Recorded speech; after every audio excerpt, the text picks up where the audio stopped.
If you're looking for just the right flooring, you need choices. And at Marshall Carpet One, you'll find thousands of choices, including carpet, hardwood, rugs, and luxury vinyl. So make the right choice and visit Marshall Carpet One and Rug Gallery.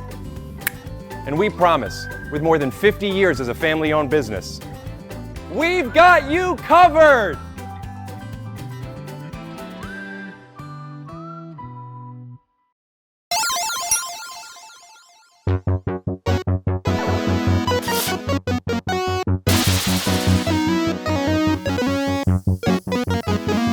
Finally unlocked the secret advertising room. So we got to figure this out. You're going to be here. All right. Hot? A little bit, but Yeah. And we're all right. I'm going to turn that fan off, too. Oh, the only source of moving air. Maybe I'll leave it on. You could hear it, man. It's a yeah. Let me see if I can lower it. You know what? I have an idea, actually, but let me focus you first.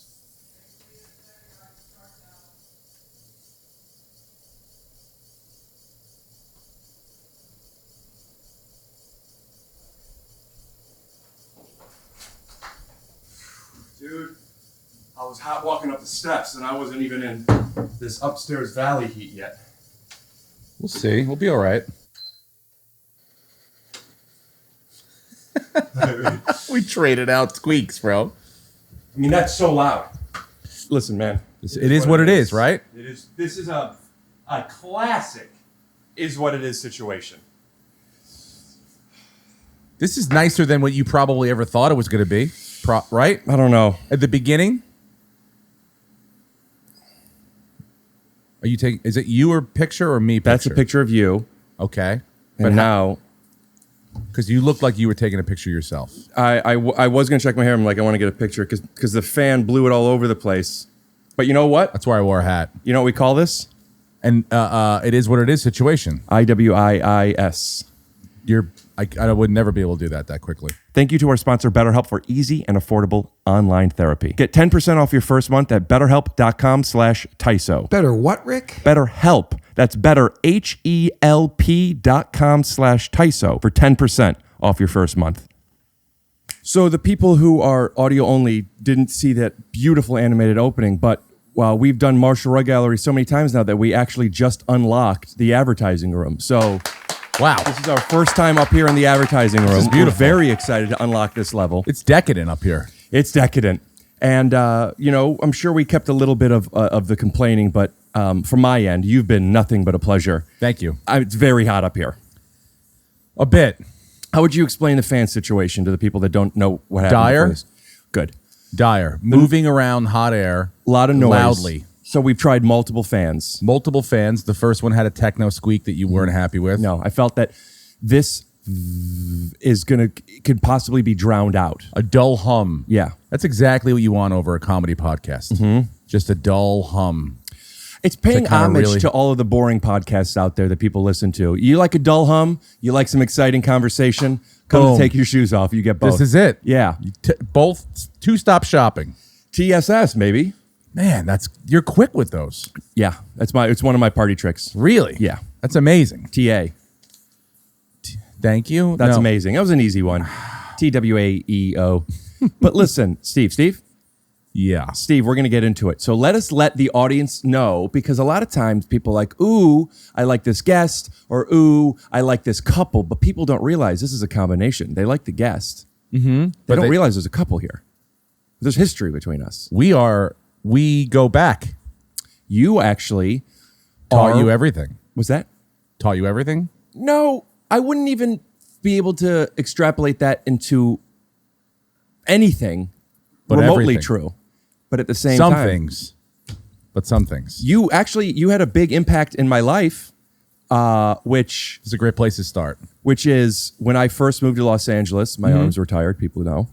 I was a basketball player, but didn't have much comedy experience. And also, you know what? I'm sorry, listeners. I know you want me to just go through it. I don't even know if you could hear it, but this music now is distracting me.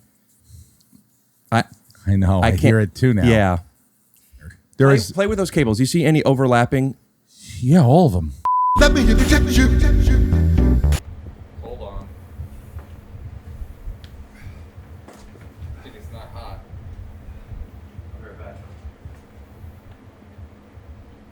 How's it looking? Can this touch the wires that the lights? To the lights? I gotta go across this. I mean, how do I? This is like one of Hey, those. Steve, can I tell you something? What? Welcome to an episode of Take Your Shoes Off, Punked. We have a camera over there. We have a camera right here. And you've been on camera right here. This whole time the wires were working. The music was put in. It's good. There's no more music. Yeah, it was a little punk. It was out of, from the hit MTV show, MTV's Punked. I actually had a competing show, What was your show? Yo MTV.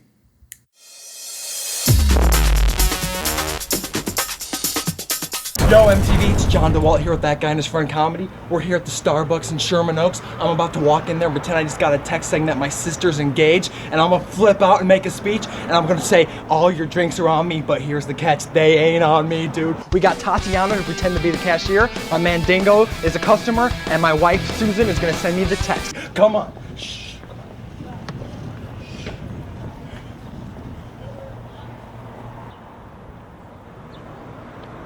Ding, ding, ding, ding, ding. Could I make a small announcement, please? Could I have everyone's attention? Thank you so much. Sorry to interrupt your day. I just got a text from my sister. No, wait. I just got a text from my brother. Hang on. This is my first time. My brother is engaged. No, my sister is engaged. I just got a text. So I'm buying your drinks. I'm buying your drinks! It's all on me, for free! Whatever you want is free! So, whatever you guys are having. Did you already pay? You ready paid? There's free drinks in there. There's free drinks in there, check that out. My sister's in there. No, my sister's not in there, but free. Can I ask you a question though? I prefer if you didn't. Steve, I'm really glad to have you here. Go ahead. You were on Punked too, weren't you?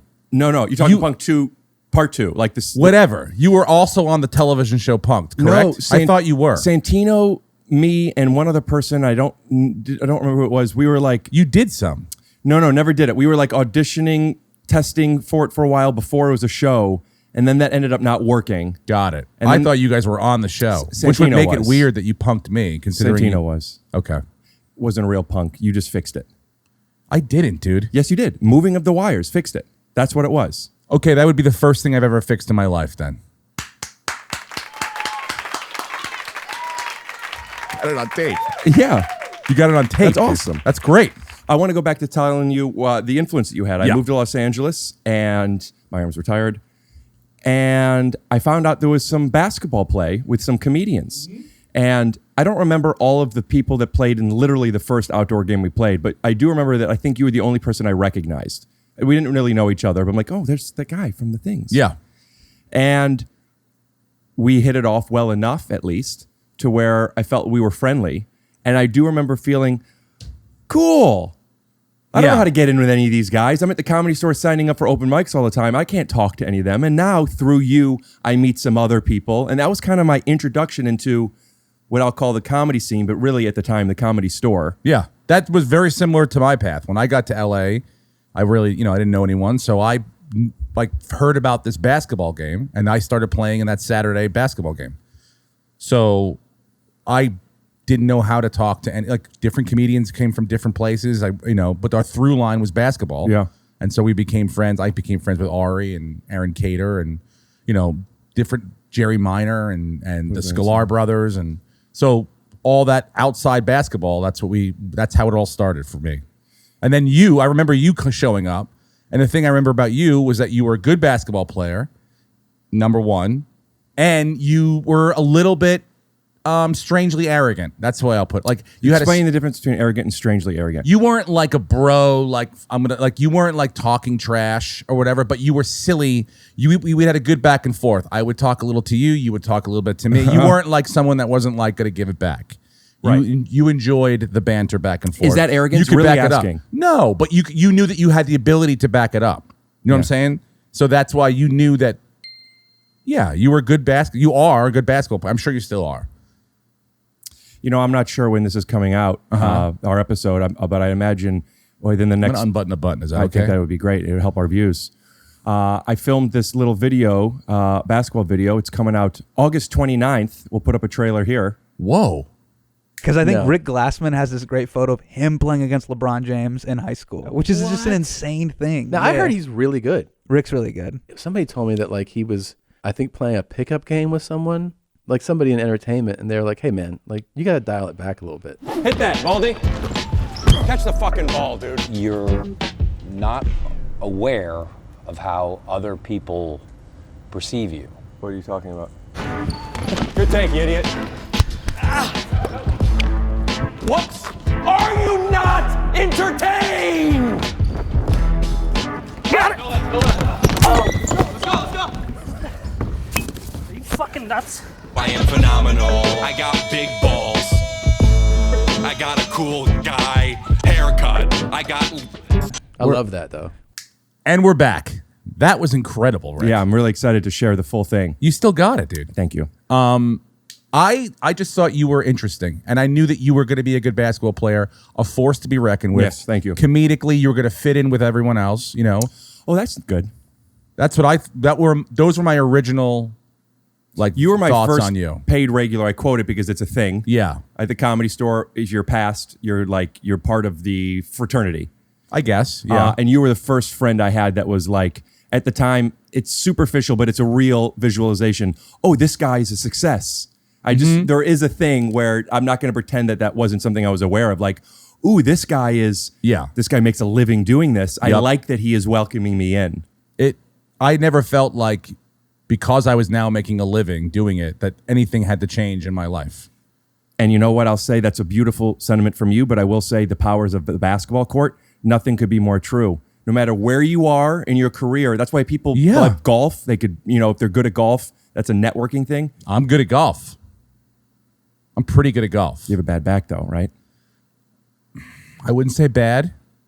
I am often injured, but I have had surgery now and I stretch a lot more than I used to. But yeah, it's not the greatest back in the world. Right. It's not the healthiest back in the world. But you could still golf, but you can't play ball. Basketball's tough now. You miss it. I do miss it. And now I coach my sons. And so I don't ever, they go at me now. So now I'm getting a little more physical.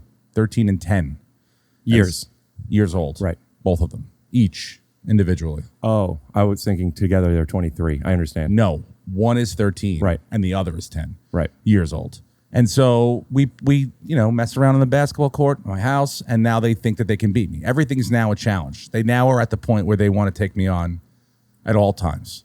Can I tell a quick thing? What do you guys think? Come on, you can do better than that. Steve. All right. Okay. All right. Quiet. I'll do it. Okay. It's a couple days before my birthday. So there I was. Okay. So there I was, laying in bed 3 days before my 45th birthday. I'm sorry, I have one more note for you. People, I know how stories are supposed to be told on this podcast. What the fuck? Right. So, you know me. Yeah. Yeah. I'm just a guy. Yeah. Okay. I think it's probably some of the pussy I just fucked in the back seat. Lingered on, right? Relatable. Sex it up, baby. Fucking millipede, the size of my dick, is going across the windshield. And now this poison. So I'm, you know me. Can I give you the ending? Yeah. Okay. He said I'm on the list. Right. So I go over. Now I'm going to need help here. You have to do this. We're spinning plates on. But listen, hold on. You have to say when I say I go over, then you have to say, and you know me. And you know me. And you know me. And you know me. It's an aside though, like a parentheses. I go over, you know me. I'm, like as if like you don't have to finish the thing. You know me. I don't drink. You know me. I don't drink. Yeah. Good. That was a good one. Bobby, go. Then all of a sudden, and you know me, I panic. I'm going to be right back. I have to go to the bathroom because you know me, I got to go to the bathroom all the time. So to recreate the moment for those of you watching the video, say so. There we were. Why do I have to do storytelling technique? SDC. All right, so it gets people in. All right, check this out, Zach. So listen, there we are, right? You know me. You got to do that stuff. And I was like, because I do well. You know me. Because you know me. There I was. And then you say whatever you say. But right when you are introduced into the story, you have to connect with people by saying, and you know me. And you have to say something about you that connects to the story. For example, so there I was, right? I'm doing a podcast. And you know me. It takes a while to set up the lights, right? And every time you introduce a new character, you have to go, and you know And them. you know him. And then a thing. Okay. From the top. So there I was. Steve. All right. I'll do it. All right. Okay. So there I was, laying in bed. I mean, and you know me. I'm lazy, so I'm really laying in bed. Right? Okay. And in walks my 10-year-old. I mean, and you know him, arrogant, right? Thinks he knows everything, Right. cocky. So he comes over to me, and goes, "Dad, I think I can beat you in a race. I don't think you're as fast as I am." So I had heard this before, and I go, "Enough's enough. Get your shoes on." So I throw my iPods into my ear. Earpods? Yeah. Yeah. You know, the things that go in your ear. Yeah, you know me. To psych me up, right? And you know what I listen to. Psych up music. Let me hear something. The beat is on. It's on the streets. Oh, that psychs you The up? pressure's high. You know, and the heat is on. Let me interrupt real quick. Do you do Broadway? Not yet, but I'm thinking about it. I live in New York now. Broadway, take note. Go on. If Hugh Jackman can do The Music Man. Yeah, finish that sentence. Okay, so there I am, and you know me, laying in bed, right? And I go, we're going to do this right now. We go to the park. I said, "How far do you want to run from this line to that line?" He says. I go, "Great." What is that? 50 meters? I don't know, 40 yards. Okay, it was a football field. So I said, "Best out of 3 or just one?" He goes, "Best out of 3." I go, "Right there, I know." Yeah, he's You're already going to lose. Right. You're hedging your bets. You're done. Right. Because not having confidence doesn't just teach you to be more confident. It also plants a seed in their head of uncertainty. Because he never thought I would get out of bed, put my shoes on, put your ear put pads my in your ear eyes. pods on the eye, and then put on the heat is on. So Remind me how that goes. So I'm saying to myself, he's done. First race, we line up. He's going, "You have to do it like this." I'm lining up sprinter style. I don't care about what his style is. I say, "You say on your mark, get set, go." He does it. Boom, we're off.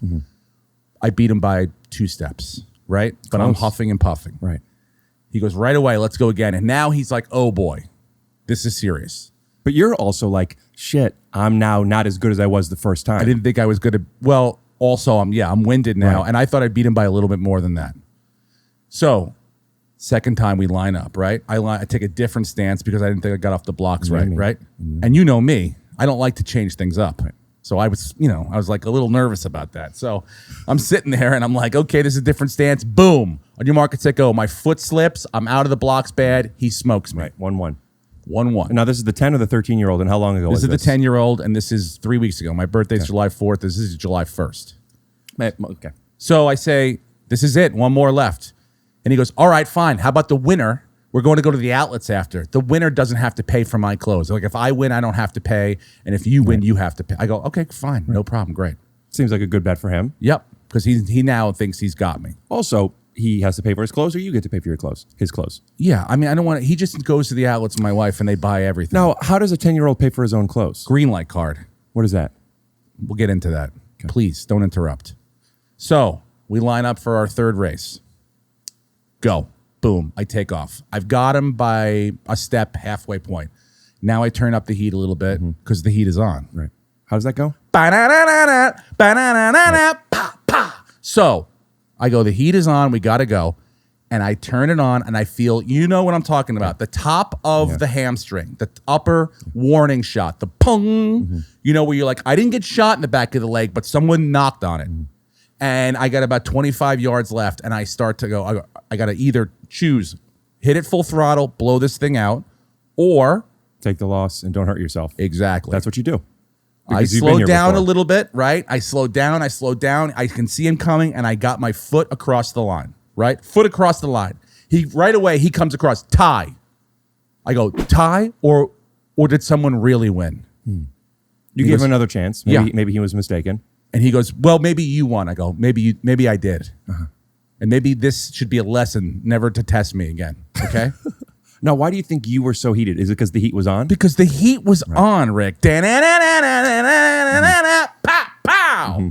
So I beat him. And I said, now you have to carry me to the car. Because my leg was, it was shot. I didn't blow it out, but it was like I couldn't walk right. I had to and then. If you could do it again and you know that if you let him win race 3 and you don't hurt yourself, what do you choose? Are you happy with your decision? 100%. Because you're parenting. It's not just about the race. Because I'm not going to let them win until they actually win. Right. Do you understand? Yeah. I can't just give them a win. Now, is that for them or for you or for both? Be for honest. Everyone. Okay. I want to you don't want to feel like you can't do it anymore. Like if you said to me right now, let's go play one-on-one, I'd still believe I could beat you. Okay. Yeah, I love playing ball with the comics. Have you ever played with Rick Glassman? No, is he great? Rick Glassman may be, and I say this in I haven't really seen him play a bunch, but he actually may be the best basketball player we have in comedy. But, and this is the thing about basketball, he only knows one speed, and that is, I'm going to compete. Did I do that? Whoopsies.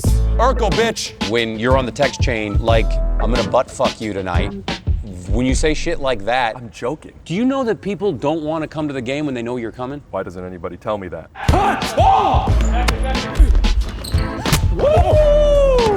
I've never butt fucked. Ever. Have you? Yeah, it's great. I've done it a lot. I am phenomenal. I got big balls. I got a cool guy haircut. You also have to have a little bit of aggressiveness to be good at basketball. Well, we're going to go do a show, and we'll have to shower if we play, or you will, at least. I don't know if I'd break a sweat if the fan was outside. But do you really, but you're being like, do you really think you could even score on me at this point? Are you being serious? Dude, you have length still, right? But I will still be able to, my jump shot is still deadly. It's deadly. Okay. Well, we're gonna take a little bit of a break with the audience. We're either if we end up playing this weekend, which I don't know if we'll have the time. Okay. We'll throw a clip in. Otherwise, a word from our sponsors.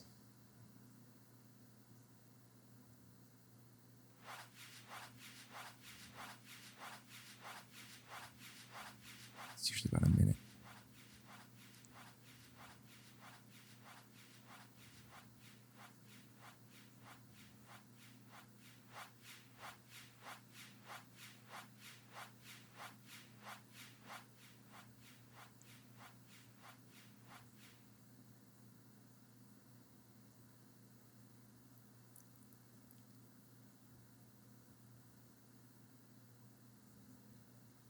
And we're back. And we're back.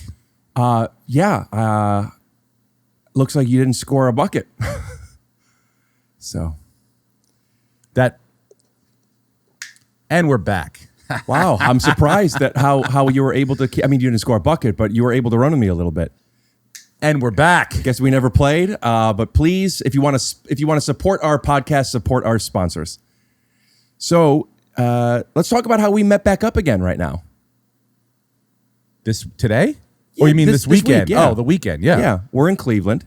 Yeah, you live in the vicinity. I don't want to give your address, but you live around here. But I'm home. I come home for the summers Yeah. often. Steve Rannazzisi playing Hilarities. Yep. What do you have on your shirt here? Are those dogs? Pugs. Are you a pug fan? Or did she buy the shirt for you? I've got some shirts my wife has bought for me. I don't fucking wear them. Yeah. Well, I haven't seen you in a while. You still got it. Thank you. Yeah. I appreciate it. No, it's nice to see friends on the road, especially when you're, when you're usually going by yourself, even though I didn't go by myself this time. Right. Yeah. You came with family. I came with a family member, yes. You gave a Larry David empty gesture that was taken. I made a joke at a dinner table, and now my aunt is with me here. Well, people want to hear the... What do you guys think? You want to hear the joke? Okay. All right. Okay. Listen. So there I am, sitting at the dinner table. I mean, and you know me, I like to eat. So we're sitting there for a while, right? Yes, Queen. And I just got on the road to San Francisco with my family. I mean, and you know them. They want to go everywhere. They want to go to Alcatraz and to the Golden Gate Bridge. So we had done it all. We had a great trip. So I said at the end of the table, at the end of talking about our trip, well, I'm going to Cleveland this weekend if anybody wants to come. Oh, nobody wants to come to Cleveland. You know Right? that. You know that. Right. And my aunt Terry, and you know her, she goes right into it. I'll go with you. I love to volunteer for things I've never done. I've never been to Cleveland. And so I said, for real? And she said, yes. Now, correct me if I'm wrong. It's your mom and your sister, and they're a tight bunch. Very tight. Right? And you've known them for, in fact, she's even your godmother, yes? She's my godmother. You've known her for years. You love her. She loves you. But you have never been one-on-one with this woman. Never. Not since she babysat me when I was a child. And going to dinner would be a one-on-one first step. You guys are vacationing together. We are vacationing together. But at least you have your own rooms, right? No. What? That's where things get, we have the same room. Right. We have two separate beds. And which one do you both sleep in? The left one or the right one? Well, we smoke in the right one, and we sleep in the left one. Does she smoke? No. Okay. No, Does she she mind used that you to. smoke? No. Okay. No. So there's no smoking in the room. She knits in the room, and she irons my shirts, and she talks to the television. She talks to She talks to Friends episodes out loud, and says out loud why the punchlines are funny. What? Give me an example of what would she like about Pivot? She'd be like, because they can't get it around the corner. The corner's too tight. Right. They'll never get it around that corner. They'll never get it around there. You're messing up my shirt. You're going to... Yeah. So, yeah. That's what... I mean, and it's lovely. She crochets. She hasn't flown in like 5 years, so It's a big decision. My thought was, we spoke of this yesterday, but my thought was, I'm sure she wanted to come with you, and... It seems like she wanted something to do. And here's an opportunity to do something. I think that she was... It's an hour flight. An hour flight, not that bad. She did get her toothpaste taken away. But she also set up crocheting needles all throughout her bag. And that was a red flag as well. But they let her keep the weapon, but not the toothpaste. They let her they took the toothpaste and keep the crocheting needles. But yeah, I think that she's a little like, I've never done, this is an experience for her, and she's never done it. She's probably just like wants to get out of New York for a little bit.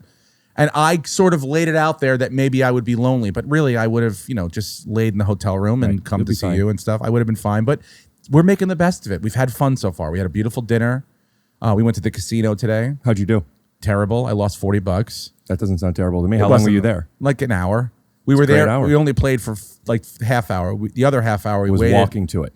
No, it's such a long walk. It is a different. Well, my aunt put her slip into the wrong hole. Oh, that's your godmother you're talking about. Anyway, they had to call over a slot professional. Don't call her a slot. I mean, geez, you're talking about her slip and her holes. Jesus, this is a woman, Dude, not some. This is my aunt we're talking about. Yeah, the aunt you're talking about. Anyway, after a half hour of jamming it, trying to find it out. Come on. Figure it out. No, what are you doing? This is your family. She lost the thing in the slot. She put her thing in the wrong slot. Oh, fuck. And so we had to wait a half hour. Do you know how much the ticket was for? How much? 12 cents. Okay. It sounds like it sounds half hour. It sounds like you're cents. talking about anal sex, just so you know. And what? putting it in. She had put in the other slot. She jammed it in. Oh my God. What was she going to do with that money? What is it with older women, not men, women? Yeah. That are very much tied to what the cent and the dollar was worth during their prime. Let me give an example. Just that where it's not the first time I've recognized this, but it's why I thought it was funny. Even in the 90s, when you watch Big Daddy, when Sandler's pretending, I remember my day, it used to cost a nickel. Yeah, that's an older woman voice. It's an older woman that does it. Now listen, you know me, okay? I have nothing against older women. In fact, one of my best friends is an older woman. My mom. Okay. But I don't know if my mom's even at that generation. Like it was our grandma's. I don't know about your mom. I know I can tell you specifically why my aunt is, because her mother grew up during the Depression. Mm-hmm. So my grandmother was a Depression baby, which means like we go out and she's putting like, salt and pepper packets in her bag and extra biscuits into her bag. Like there's nothing left over on the table. So I think she just instilled that into my aunt more specifically than my mom. My mom, she likes to spend money. Is it a problem? No, not necessarily. But my aunt is a little more. My aunt will spend money, but like also she knows the value. She likes to get the most for her money. You hear that? We are at the point of the show. The bell. Oh, we are at the point of the show where what we do every episode, where we ask, "What's wrong with our country?" And we like to take a part of a story that was told and figure out that and how that could be a microcosm for much larger things. Now, the question for you is, what's wrong with our country when? The TSA will let you keep this needle, this big weapon, but will take away toothpaste. What does that tell about our healthcare system and or how people feel about weapons and the right to bear arms? What's wrong with our country where a TSA will let you keep a weapon but not a toothpaste? Steve, you have 60 seconds. I think that number one, I don't even like the TSA or the idea of the TSA. Mm-hmm. To me, the TSA is just another layer of bureaucracy and government oversight. Government oversight. I don't think they've stopped a single incident in the last probably 20 years since 9/11. And so I don't think that it's necessary, and I think it's stupid. So if you can get anything by TSA, crocheting needles and or Colgate, I say you flip and go for it. Flip and go for it, as in like instead of fucking, or like flip a coin and go for it? No, you flip it and go for it. You flip it over. Right. All right, you have another 18 seconds. Are you good? That's pretty much most of my thoughts on the issue. All right. For the most part. Let's stop it there. That's Steve on what's wrong with our country. You got it. Now, a word from our sponsor, BetterHelp. So BetterHelp is affordable online therapy. We already get that. But some things that people don't get is the need for therapy. BetterHelp isn't just there to offer you therapy. It's also there to help guide you into a new experience. Everybody needs somebody to talk to. Some people have an outlet, some people don't. Also, a lot of times, even if you do have somebody to talk to, they're not a professional licensed therapist. Everybody, and when I say everybody, out of 100 people, how many do you think I mean? 97. Nope, higher. 101. A little lower. 99. A little higher. 100 out of 100 people will benefit from having somebody to talk to. Go online. Within 48 hours, they will match you with a clinical licensed therapist. Also, in any medical field, whether it's a doctor, a dentist, not to say dentists aren't doctors, but a general practitioner. There you go. Let BetterHelp be that service for you. Go to BetterHelp, that's HELP.com. And while you're there, might as well get 10% off your first month. That's BetterHelp. HELP.com/TYSO for 10% off your first month. Therapy has changed my life, changed the way I communicate with people, changed the way I feel about myself. It has offered so many tools. I highly recommend therapy, and BetterHelp is a great option for finding your therapist. No question about it. Now, Steve? Yeah. Steve, a lot of people watch Take Your Shoes Off for the diarrhea, for the silly. I do love that. A lot of people watch it for the hard-hitting questions. So while we're talking about what's wrong with our country, we should diarrhea it out. And 9/11. We have to talk about how your aunt hasn't flown in 5 years. 5 years. Is it COVID? Is that the reason? The COVID, and mostly, I think she just gets stopped with the crocheting needles every time, and she won't relinquish them. I was dipping a toe, and I want to talk to you about the 9/11 stuff. Okay. Now, I know you, and you know me, Yeah. So I know that you've talked about this.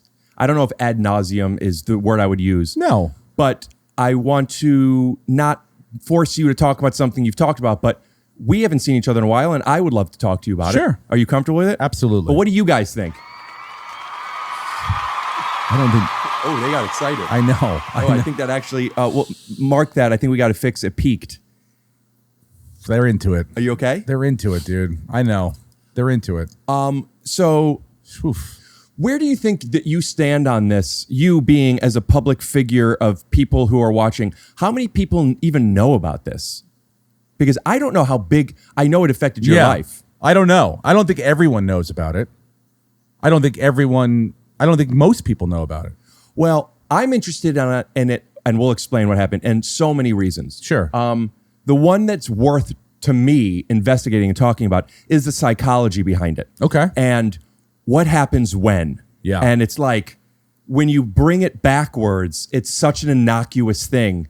So it seems, but then anything could be big, but if you can make different things big. And when something gets big and it's relevant to other people, they kind of dive in. Yeah. So I could tell it, but do you want to tell basically? Well, essentially it boils down to, let's do Memento style. Okay. When the shit hits the fan? That's September 17th, 2015. 6 days and 14 years later. Then 9/11. No. What's the date? September 17th, 2015. Right. It was September 11th, 2001. That's 6 days and 14 years. You said 4. Play it back. 6 days and 14 years later. No. Sorry. It's okay. My bad. Anyway, that's when the New York Times article came out. And so it was like comedian or TV star lies about 9/11. It was TV star. What do you prefer? I preferred not to be in the article. I prefer to be. Do you think that TV star lies about 9/11? You think that anyone's going to read that article, Rick? I do. You don't think that's clickbait? You don't But do you think TV star lies about 9/11 is more than comedian, where it's like, oh, he did a distasteful joke? Do you think if they said comedian, things would have been different? Yeah, because nobody cares about comedians unless they're doing other awful things. Right. So they might have looked. But TV star, you right away, you're like, did Joey Tribbiani lie about 9/11? I don't know about any of this stuff. I'm just saying. That's what my... But if he did, I would say... If I didn't... Whoa! Is that the right Joey? I guess. Yeah. No, that's Joey Lawrence. Sarah Lawrence's brother. No. Just he's... You don't know that. I mean... Let's get in. We're bearing the lead. I don't know that. So September TV star lies about 9/11. Lies about 9/11. Whoa. Well, hold on. Now let's go back. Let's go back a decade. Yep. Let's go back a decade. I moved to Los Angeles. I'm talking to friends in the Comedy Store parking lot, front patio area. Before we even go back that far, let's go back a decade, because that was more than a decade. Okay. We'll go back a decade to where I'm playing ball with you. Oh, Jesus. Okay. This is about you. And I'm doing, I'm dunking, I'm shooting. You're I'm not making. dunking. I was dunking in those You games. were not dunking. Okay. There's no way you went like coast to coast and just dunked. I've dunked in numerous games. I know you've dunked before, but I've never seen you dunk in a game. It's always in layup lines. Not true. You know what? You know what? What? TV star What? lies about Rick dunking and 9/11, No, dude. because I'm not a TV star anymore. Right. Comedian then. Would you rather TV star lies about 9/11 or comedian lies about Rick dunking? The second. I guess that makes sense. Yes. The latter, please. The latter is the only thing that you would need to dunk get, the way that I block your can. dunk. And block your dunk. This is ridiculous and not the point, but I absolutely did in game numerous times. Point being, what? I remember that, like, I don't remember it being an identifier of yours. To me, I do remember it being like, I don't even remember if I ever talked to you about it. I just know that everyone knew that Steve, and I don't even know you were in one of the buildings or you were nearby, whatever it was, you were involved in the trauma and tragedy more directly, even as a New Yorker, than some of the others. That was like a thing. Yeah. So it was a stupid lie that I was like, oh, I worked in the building. And people were like, "Whoa, really?" And you're like, right away you're like, "I don't know why I said that." And then like they asked like specifics, and you're like, "I'm making up a company that I worked for." All right, let's go back to the story that you were saying then. When this first happened. Yeah. And I'm going to, like all the comments you want, I'm going to interrupt a whole bunch and ask a whole bunch of questions. Go for it. There's going to be a lot of comments. Great. They don't like this stuff. But anyway. The people don't like what you did or us even talking about I don't know. No, I don't know. Most people just, it's the thing that they associate. They can't disassociate 9/11 with what actually, it's a lie. It's a stupid comedian told you know what a lie because he was felt uncomfortable. That's really what happened. And I'm not making light of it at all. Again, I understand the what I lied about and how it got out of control. But really, I never wanted to, I would never go over to people and introduce myself that way, or I didn't want to be branded as that. You realize that this is out of control. For people now, that don't know, you still away. need to explain what this lie is and what happened. Oh, I get, okay. So yeah. So I essentially worked in Bring what? it down a little. Sorry. Yeah. I worked in Angle to your mouth. Good. Yeah. Okay. Just didn't want to cover your face. I worked in New York City on September 11th, but when I got to Los Angeles, I told people that I worked in the World Trade Center when it was hit, and so And why? Because you want to exaggerate a story for attention in the moment. Yeah, that's pretty much. I mean, in a way, yeah. And in the circumstances, in the context, it was like new person, new situation. Everyone sort of has their thing. This guy came from Illinois and he's a good basketball player, and this guy's this guy this. Right. And so I'm like, oh, I don't really know. Oh, you worked in New York? Shit, yeah. Were you there on 9/11? Yeah. Oh shit, you worked there? Yeah. Would and you're this like, what? And now you're like, you can't go back and say like, I'm the weirdo that just lied about 9/11. Well, I know that you don't believe that you can't go back and do that at that point. Yeah. You were scared to. Of course. But you could have. Of course you could have. And could I have done anything over, that would have been the thing I would have done over. So in the moment, you're thinking, here's a story of me lying to people, and then tomorrow it is what it is. Yeah, that there's no world where there's a podcast or anything like that. Right. And so it sort of it became a thing where it was like people kind of thought that they'd recognize me, or they were like, I guess I thought people were going to be kinder to me. I don't know, maybe. So did you were they? Yeah, I guess in a way it was a little bit like it took the roughness out of the comedy community can be pretty rough. So the benefits of that are obviously you are given some type of, maybe this isn't the best term, but preferential treatment because not spots or anything like that, but just like, built-in we're not empathy. going to make fun of this guy as much. Now that's the positive that you took from it. In those moments, did you yet feel any early on in it? Yeah. Did you feel any like, oh? Yes, all the time. Very early on, it was like all the time. You're like, oh, especially, but then, because you're like, oh God, this feels terrible. Like I don't. Why does it feel terrible? Is it feel terrible because and this is a leading question, but is it because I shouldn't be lying about 9/11? Of course. Or and also like I don't want to be this guy. Yes, I don't want to be. This is not my first. This impression should not be my first impression. Because it's untrue. Yes. And also just because it's like you don't want to, but now trying to go back, the way I describe it is like a sneeze. It's like once it's out, you can't get it back. You have 10 seconds and then it's gone. It's you'll never get it back. And you can't be like, oh, I would, I don't know why I just said that, but I lied. Because then you're like the fucking guy that just lied about. And so I don't know, in that moment, that 10 seconds, I didn't know what was going to be worse. So I made a decision. And then, years went by where no one even, talked about it or brought it up or was it ever in the back of your head, or did I you sort forget of about it? like Virginia Woolf sort of forgot about it. Like no one really, it wasn't a thing.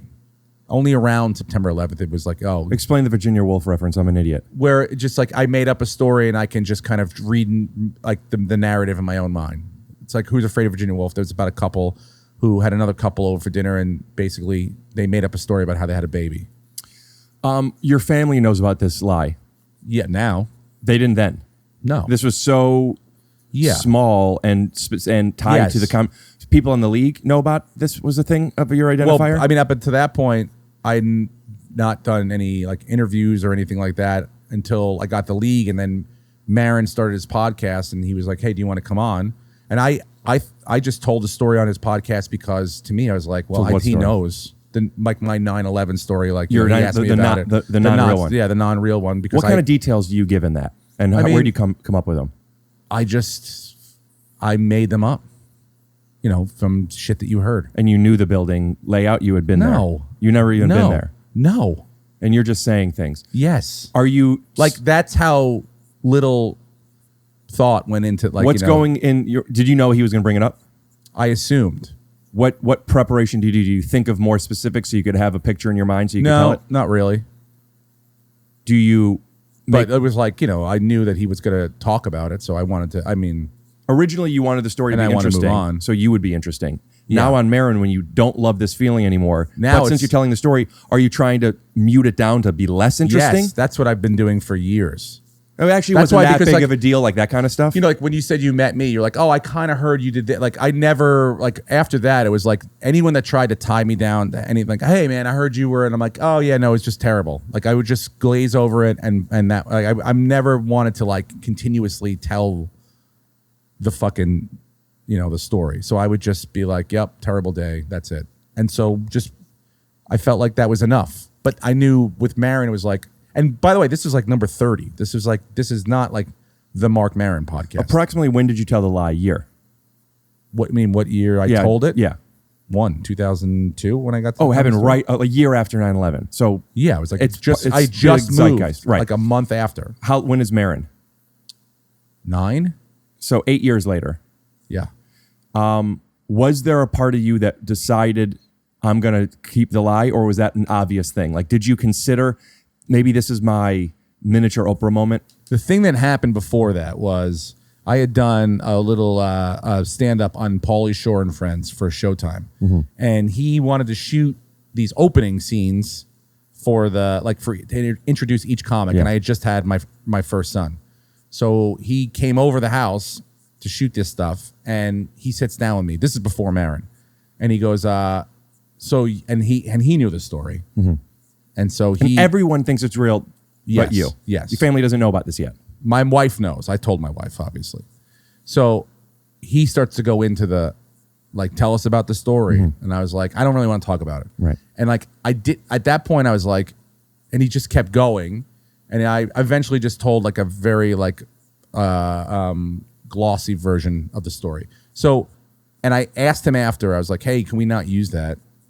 And he was like, no, it's good. But I knew at that point, I'm like, now I am And he tied did to use this it. thing. Yeah. You asked him not to, and he said, no, it's good. Was he trying to reassure you, or was Yes, he basically saying reassuring no me. to you? I'm using it. Yeah, he was trying to reassure me that because I was stumbling. I didn't really want to tell it, obviously, for obvious reasons. Were you disappointed that he was putting it in? Did you try harder? Please do not put this in.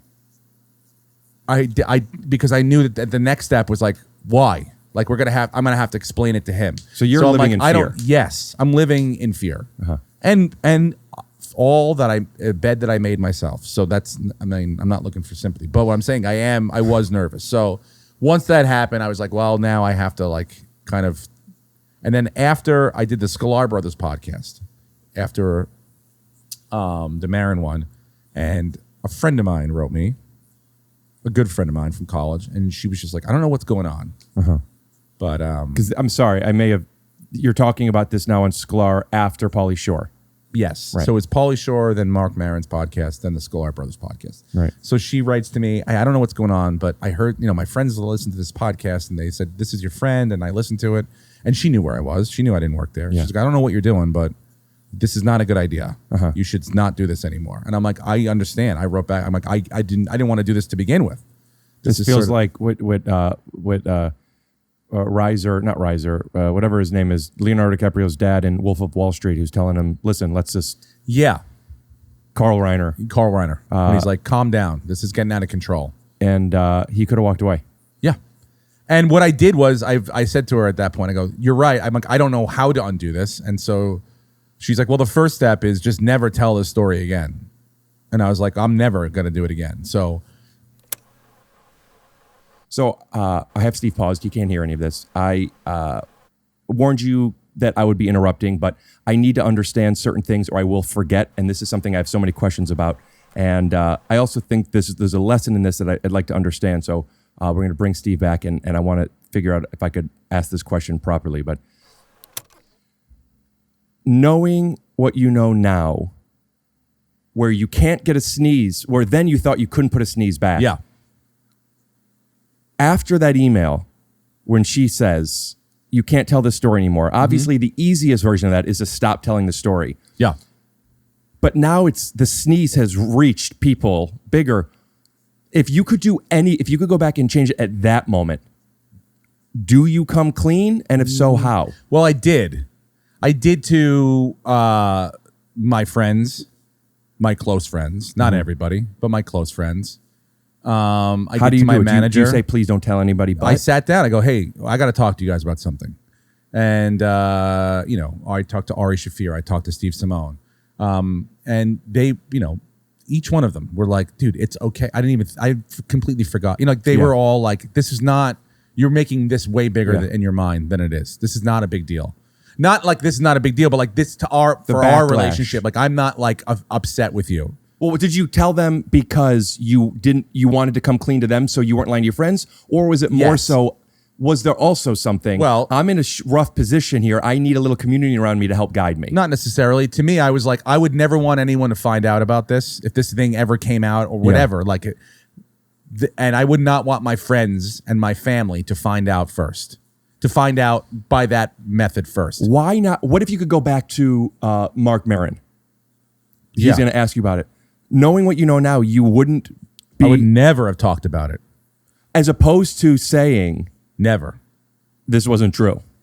Yes. If I had done the Pauly thing and I had the balls at that point to be like... That's what I'm asking. Not about would you talk about it, the lie. I'm saying, would you rather stop talking about it earlier on and maybe it dissolves, or do you double down, not double down, the opposite of that, I guess split them. Yeah. And be like, hey, I don't even know if you know this story, but there's been something that's on my mind and I gotta talk about it. That was a thought but at that point, no, because at that point I'd never done a podcast before. I'm saying knowing what you know now. Oh, knowing what that would have been a great opportunity. To people who are in a situation where they've done something that they feel was mild, but the interpretation behind it and the expansion of how long it lasts and how wide it spreads, I got to come clean about something. Like, yes, absolutely. What's the advice? This is what I tell my kids. First of all, I hope and pray that you have the ability in the original moment to not have to think like, I need to be cooler than I am. I need to be something more than I am. I'm okay with who I am and telling who my version and my truth of where I come from, however that bland you may find that. So enough to have enough self-confidence in yourself to do that. Mm-hmm. That's number one. But then, going to your point, having the ability to go, wait a minute, I think this is probably something that's out of control now. I need to put a stop to this. And I need to do it, however I can, the best way possible. For me, it probably would have been Maron.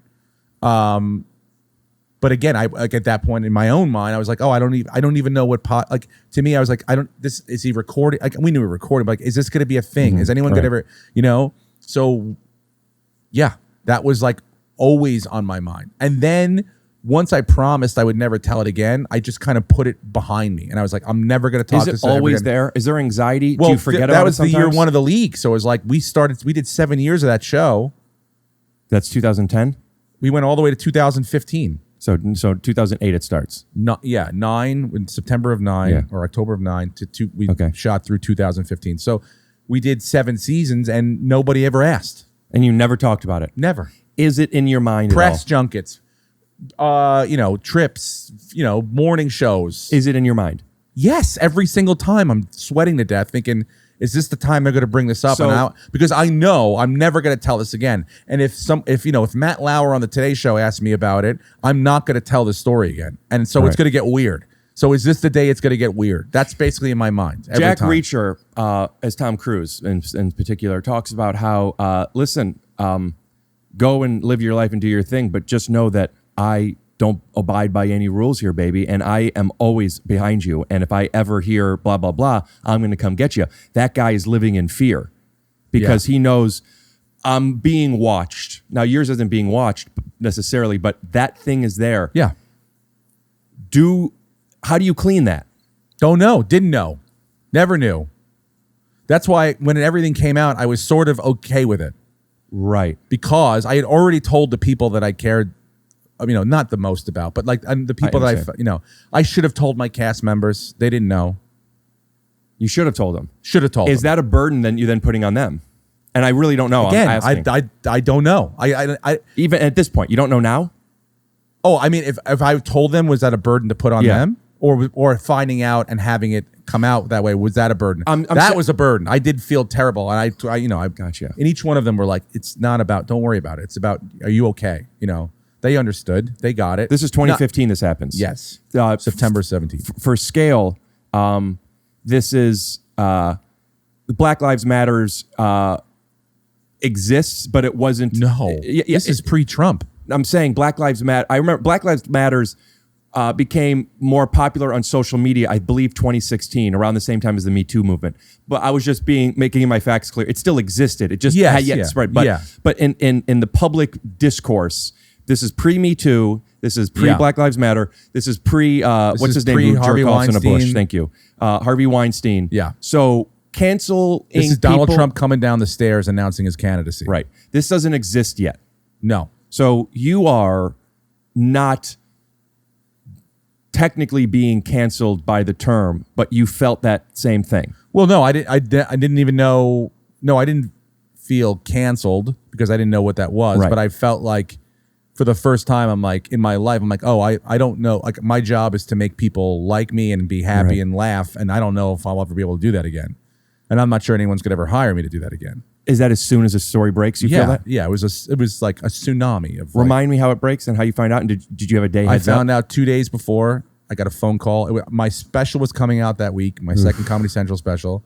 It was the season premiere of the league, the last season on Thursday, and comedy special in the league. And I was the spokesperson for Buffalo Wild Wings, so all those ads were running. Yeah.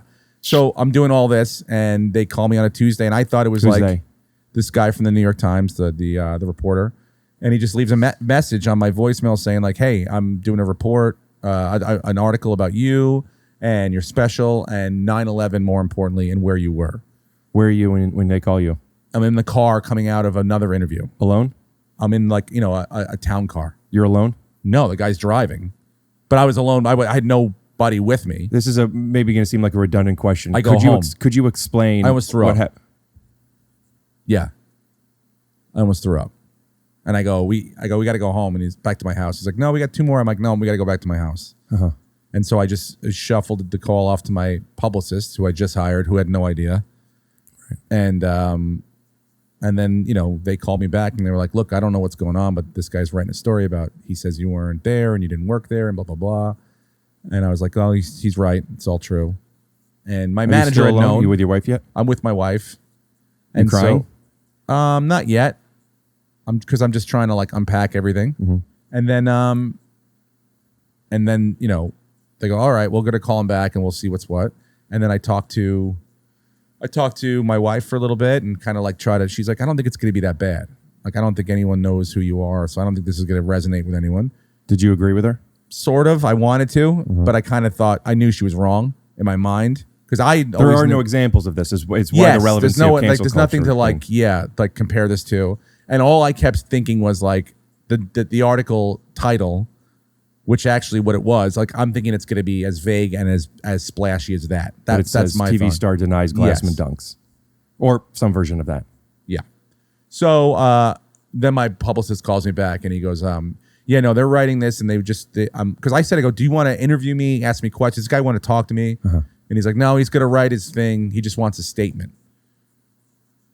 So you asked if he wanted to interview you? Yeah, I said, does he want to ask me questions? Because I'm like, if he's already got this thing written, I'm screwed. But if he wants to talk about like we're doing right now, and so he wasn't interested in that, and then I just Who brought him this story? Don't know. Still don't know. Don't know. I have a surprise for you. I do know that I have bills to pay. And Iris, have I got a surprise for you? A Rick and Goblin, Take Your Shoes Off, Marvel inspired from the 1991 trading card series, comic book characters with me as Wolverine, and of course the Goblin as Hulk. Oh my goodness. Thank you. Just something I always dreamed I would have. Oh my goodness. Thank you. Tell them where to get it at TYSOcards.com. You can get one of these. Wait till you look to them. You can get this card. Wait. You can get this card, and I advise you to do so at Tyson's Card. TYSO. TYSO. You can say TYSO. TYSO. Thank you. No, TYSO Cards. TYSO Cards. Spell it, all of it. TYSOCARDS. Is it .com? Yeah. .com.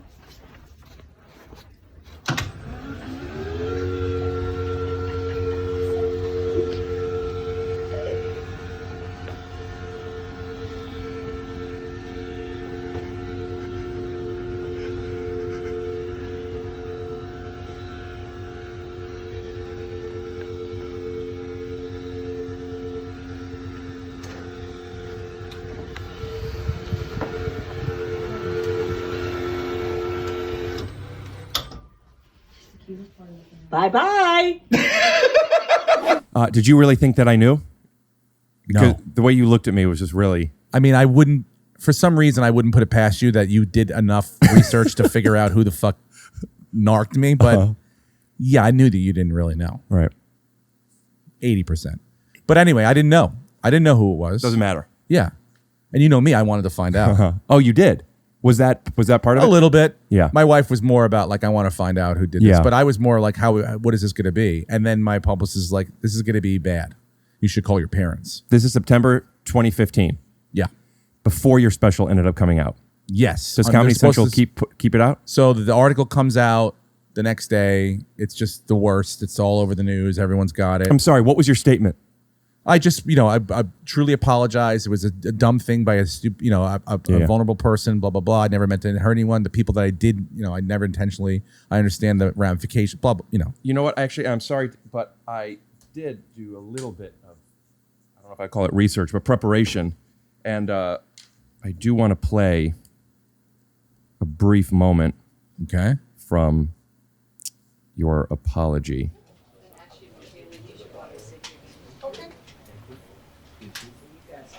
I apologize to you.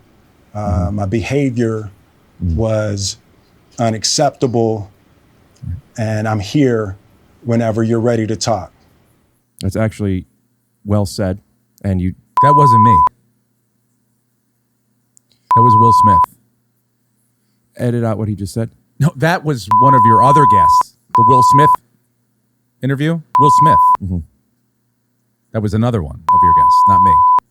Bleep that out or edit that out. But that was a good... I told you a story how I showed you the episode, didn't I? Yeah. I almost posted it. I was going to post it. I said I was posting it after episode 150. I guess you could leave this in now. And then it was the Sunday before that episode was coming out, and I ended up... I have never done that. I ended up not even putting out an episode that week. But anyway, it's not about... I made a mistake with which video. But your statement was basically, Chris Rock, I'm sorry for what I did. But Chris Rock is the country. It's the country. And the slap is the lie. 9/11. Right. And so I feel like, at this point, I've said what I can say, and I don't know exactly if it's enough or whatever, and just that's what it's going to be. And the article came out, and then I got the league they were fine. They called me up, and they were like, we're going to continue doing the season. Did you think they might not? I don't know. Maybe. People get fired all the time. So, I thought maybe I can get fired from the show. I didn't know how big it was going to be. They were getting, it's like, it's not necessarily like how you think, what you thought of what I did. It's all these people corporations calling them, saying like, what's going on over here? People getting phone calls, the outrage, the mass outrage. So they have to deal with that. And the thing that really was because Buffalo Wild Wings fired me, but they had to. It's a good gig, wasn't it? They had to, dude. For it was a great gig. People that aren't in the business that don't know, you're going and you're doing voiceovers mostly, right? I did live. But wasn't there a lot of voiceover ones? Well, there was a couple, yeah. But I mean, we did We'd film like 6 commercials in a week. I remember only Neil one Brennan of them. directed those. I felt terrible. I mean, everyone that was in the commercial was going to get paid a lot of money, and then they went away. You could tell me if you want me to bleep this, but this is easily a 6-figure gig. Yes. Right. And continuing year after year, potentially. Who knows? I mean, it was only for a year, but it was a lot of money. But that's not the point. The point was... It's a lot of money. I felt like they had to fire me. They just want to sell chicken. That's all they want to do. Isn't it? Well, here's the outrage that I have. And I'm not a vegetarian, so I understand the hypocrisy that's happening here. But we are more okay mass farming, torturing, and slaughtering animals and feeding them to people in a way that is fried in bad oils and you know what? Arguably poisonous fillers. Not even arguably. These are bad for you. Yeah. But this guy, now I'm not going to, although I do have a position, we'll talk about it. And Really? Yeah. But I'm not taking a position in this statement. Okay. Guy told a lie to some people. He can't now sell our poison from mass production and genocide of this species.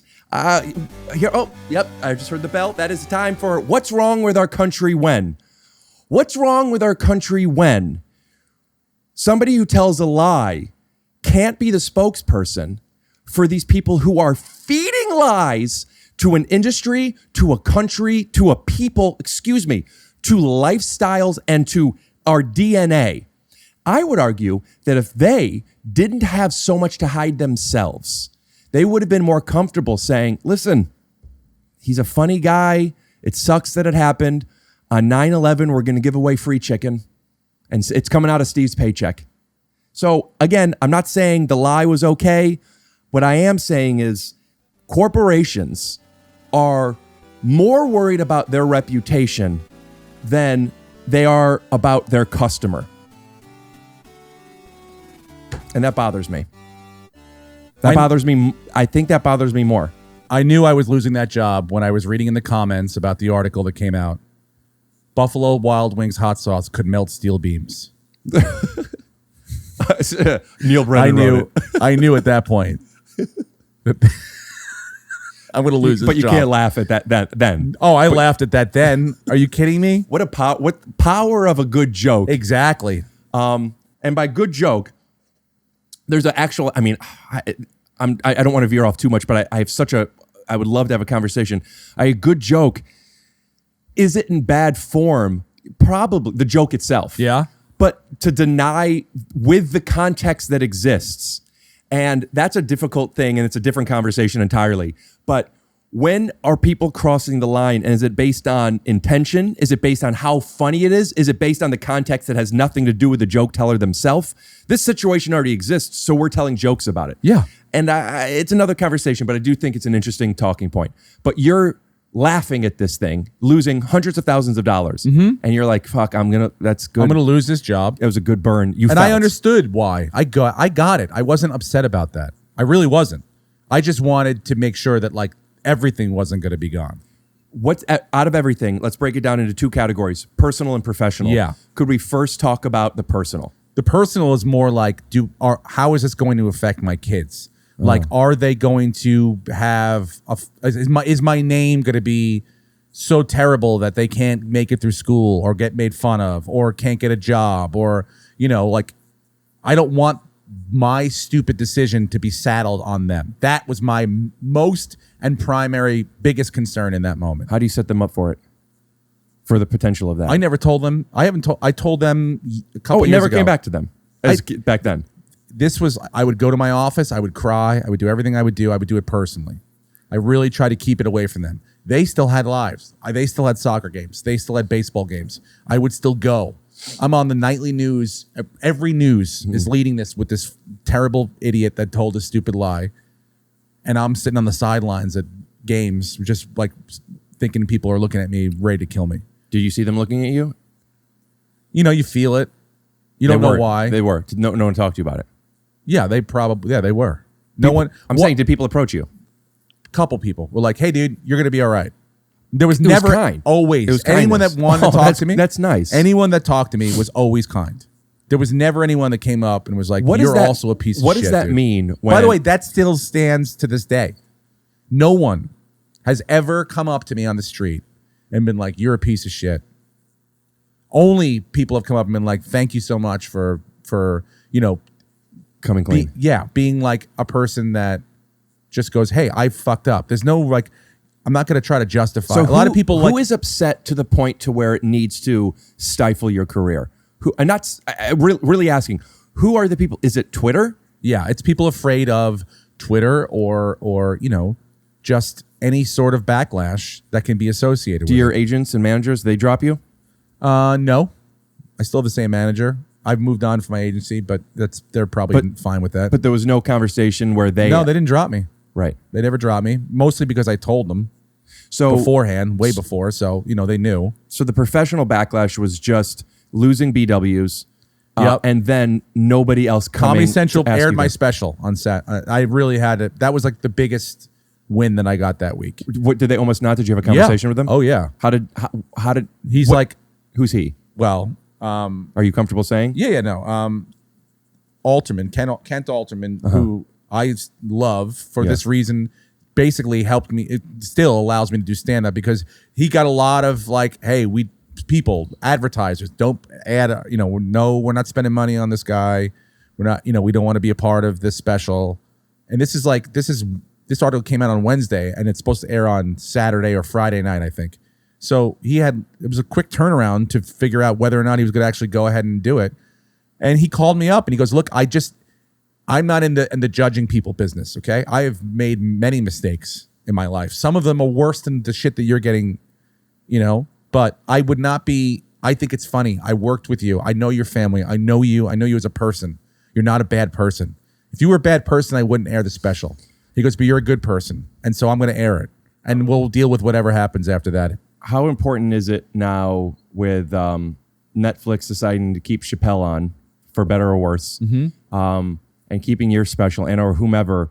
Do you think that people are decision makers are not just fighting a fight against what's happening with that particular person, but also feeling the need to be an advocate for the art form and the freedom of speech itself? I hope that's the reason. I know for a fact that's the reason Kent, because every business decision probably in business school told him not to do this.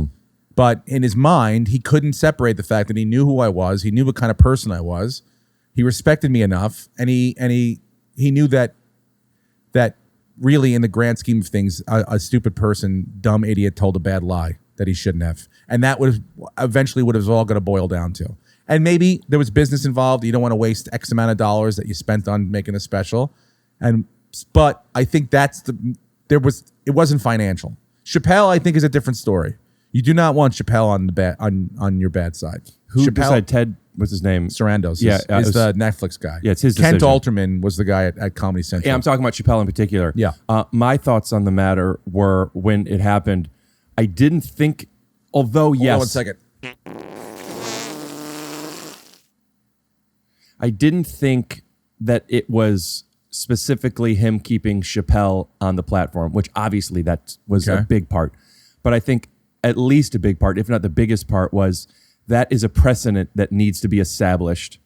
And if it survives, meaning if people are okay enough about it, we now know that people are going to say what they're going to say, and we're deciding actually not to take responsibility for it by keeping whatever. Yeah. If it's the other side of the argument of bashing him, we're going to keep it on. Yeah. I just think that's really important for the art form, not just, and I'm not talking about cancel culture. I'm just talking about people saying something. And not being allowed to say something. Yes. Is this lie that you told, was that, or were you someone, and I'm asking a literal question, so I apologize if this is leading as well, but like, some people tell lies here and there. Yeah. Some people don't really like telling lies. Not even talking about a morality decision. It's just literally the language we learned. And, some people are hyperbolic. Some people will exaggerate stories, and you're a storyteller. Yeah. That was me. So you were somebody, so that you've told lies before. Yeah. It just so happened that this one was a bad one. Right. Do you have a new perspective on lying? Yeah, I try to be much. It's easy. Just because I'm getting older and my brain's getting worse, that keeping track of the truth is just easier. So it's an easier way to live. But yeah, I mean, I still do the white lie shit that everybody does, you know. It's not hot in this room. Do you want to turn the fan toward? Are you really hot now? Turn that towards you. It's okay. Because I'm seeing it hitting your shirt, so it's obviously hitting you some. Just the shoulder. Turn it. Just don't touch the camera. How do you feel? Fine.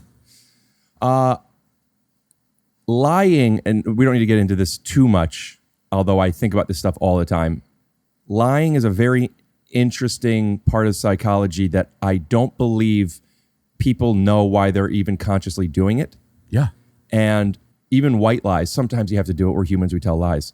I'm working on a bit now where I talk about, I don't know if my parents are liars or humans, because I'm closer with my parents than most other people, especially for how long I've known them, which is most of my life. I have more data points. And it's like, why would you say that? Why wouldn't you say that? Why were you I just logically, I don't get it. And I used to think when I discovered this, they lie all the time. And now I'm realizing, no, this is just how people just say things. It's very confusing to me. I can imagine, because you probably are you're wired that you're like, I'm just going to tell you the truth, whether you like it or not. Right. I mean, that's a blanketed statement. But it's not so much a morality thing. It's just like, a great example is, let me just tell you now so we get it out of the way and Jack Reacher isn't behind me. Got it. It's just easier. It's an easier life. And people, I know people, because I ask too, and I find that when you question people, if they're willing to give you the time, yeah, no, I didn't. If that story that you said, really, and you went on, Steve, listen, I'm sorry, but I don't. At a certain point, if you're backed into the corner, which is not their responsibility to put you there, you'd be like, all right, no, I didn't. All right, yeah. And now, fuck you, dude, and now it's over. Yeah, nobody ever pinned me down because it's a very down. sensitive and also because I would get squeamish. I didn't want to get pinned down. I didn't want to have to answer specifics. But here's where I have like a passion. Okay. You're squeamish. You didn't want to get pinned down. It makes you uncomfortable. And I do believe that the psychology of people have decided, most people, I'm saying most, I don't know if that's right, but yeah, have decided that being uncomfortable is a bad thing. And so you stop there. If it's going to make me uncomfortable, or you believe I don't want to make you uncomfortable, so I don't want to question you. I think I'm being nice by not making you uncomfortable. But I mean, I guess a pretty simple analogy would be like, people might think broccoli tastes bad, but do it, eat it.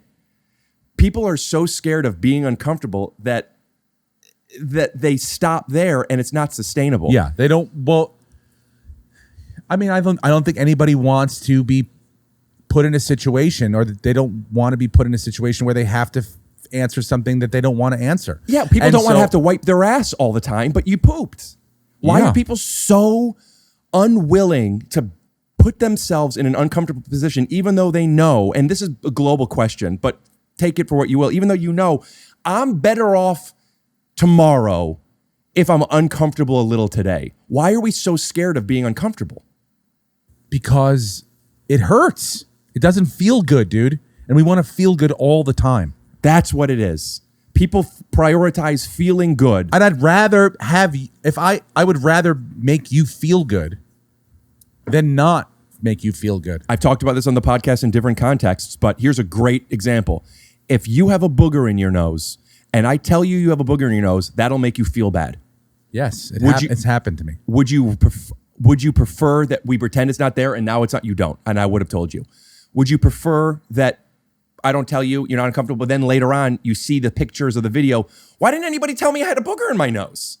Why didn't anybody say this to me? We didn't want to make you uncomfortable. The truth is, they didn't want to be uncomfortable. And they thought by making you uncomfortable, I'll feel bad. I have a gripe against this psychology. And that's what lying is. But you are you can accept that information a certain way. Some people will get, like, for example, my mother-in-law snores, okay?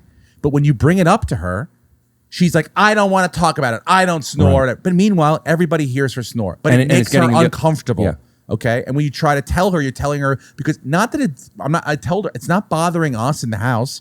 We just want to make sure you're healthy. You're getting a good night's sleep because to us, it doesn't sound that way, but she'll never take that advice and so, yes, it did. I could have just been like, whatever, you don't snore. You're right. And just put it, but like, yeah, the right thing to do was to make her uncomfortable, to talk to her about it, and to kind of, box her into a corner. You do snore. You need to do something about it.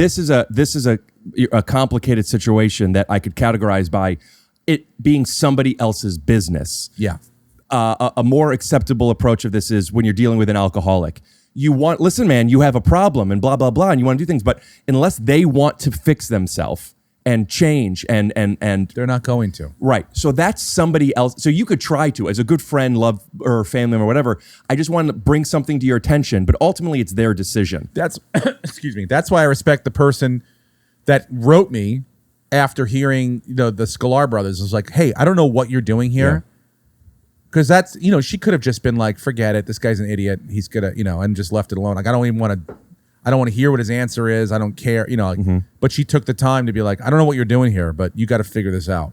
And that was probably uncomfortable for her to do, but she found it necessary. And it was because it did change how I dealt with the situation. Brought some awareness to you? Yeah. Earlier in this episode, we showed a trailer of I Am Phenomenal. Your basketball movie? Yeah. Well, it was a short that I started filming 3 years ago. I just filmed a new ending too. But the inspiration was, long story short, I've told it on this podcast. The inciting incident before getting my autism diagnosis was me getting kicked out of a poker game and a basketball game within the same 2 weeks. Bill Lawrence, my old boss, sent me an email that in a similar way, which probably made him uncomfortable. Hey, this is a tough email to send. A lot of the guys in this game don't like playing when you're here. You're too aggressive. Blah, blah, blah, blah, blah, blah, blah. Ultimately took that email, and that was the inspiration to this guy who's, I'm the best, I'm phenomenal. And then he finds out maybe he's not. And not only is he not the first one picked, he's often the last one picked, which I still don't believe, Bill. That's fucking insane. You were the last one picked? He was saying that people you had like a draft, like a not... Just pickup games. There's 15 people or less, and people picking teams. And some of the guys, the way I like to look at it, which is in a way that makes sense, I'm sure there's more nuance and maybe even more Rick did wrong than this. But basically, I play to win, so I assume so does everybody else. Yeah. And a lot of these people are playing to have a good time. Yep. How are you having a good time when you lost and you have to now sit down and wait? We only play once a week. Don't you want to get as many games as you can?